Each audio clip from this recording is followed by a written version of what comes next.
Assalamualaikum warahmatullahi wabarakatuh. Kami dari kelompok 9 yang beranggotakan Reski Aulia, Reski Rahman, Reski Nur Mulia akan menjelaskan materi kami, yaitu e-commerce dalam perspektif Islam. Berikut penjelasannya. Internet awalnya hanya berfungsi sebagai alat tukar data ilmiah dan data akademik. Namun seiring berjalannya waktu telah berubah menjadi kebutuhan hidup sehari-hari dan dapat diakses dari berbagai belahan dunia.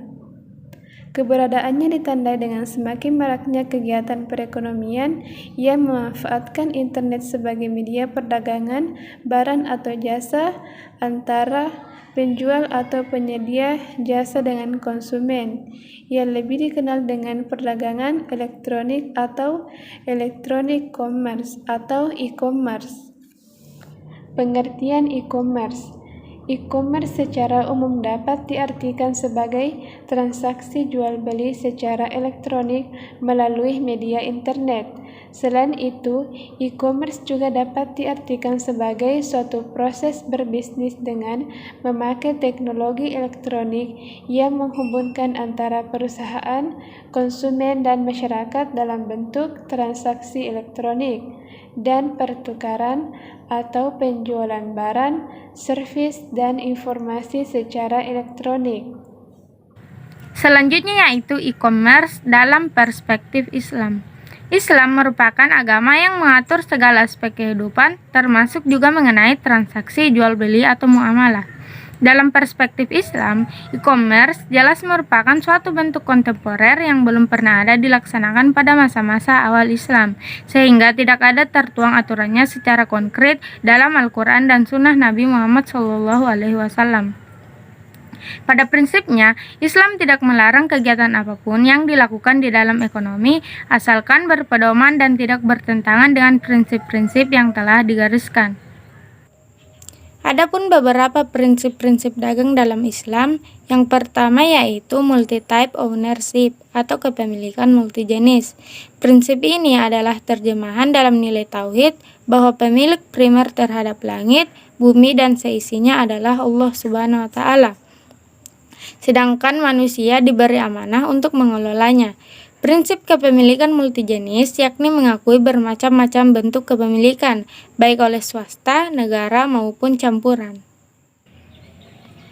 Prinsip yang kedua yaitu freedom to act, atau kebebasan untuk bergerak atau berusaha. Bagi setiap individu akan menciptakan mekanisme pasar dalam perekonomian. Mekanisme pasar dalam perekonomian dapat berjalan dengan syarat tidak ada proses penzaliman. Potensi penzaliman dapat dikurangi dengan menghayati nilai keadilan, dan dalam menegakkan nilai keadilan dapat dilakukan dengan melarang semua mafsadah seperti riba, ghorar, maisir, dan sejenisnya. Prinsip yang ketiga yaitu social justice atau keadilan sosial. Allah Subhanahu wa Ta'ala telah menetapkan batas-batas tertentu terhadap perilaku manusia.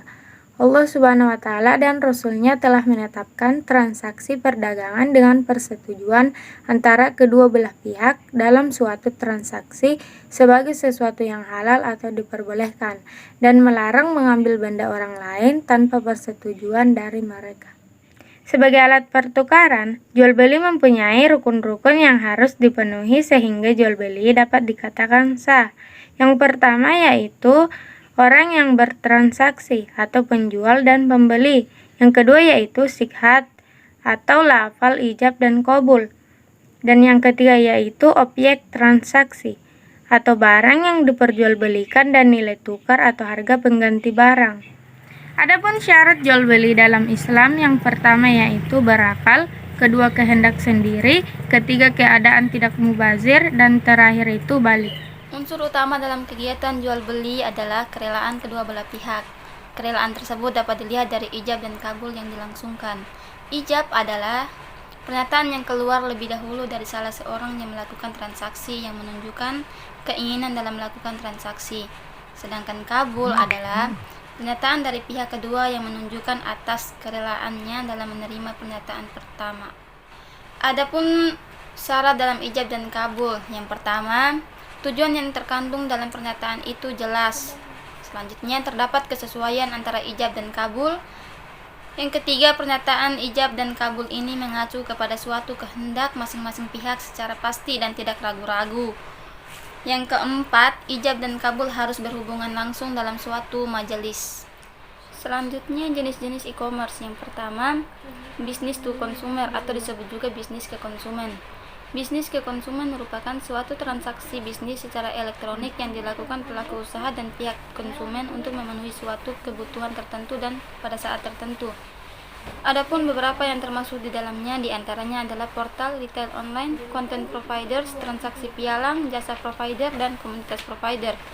Yang kedua, bisnis to bisnis atau disebut juga bisnis ke bisnis adalah transaksi secara elektronik antara entitas atau objek bisnis yang satu ke objek bisnis yang lainnya. Disebut juga transaksi antar perusahaan. Yang ketiga, consumer to consumer atau disebut juga konsumen ke konsumen. Konsumen ke konsumen merupakan transaksi bisnis elektronik yang dilakukan antar konsumen untuk memenuhi suatu kebutuhan tertentu dan pada saat tertentu pula.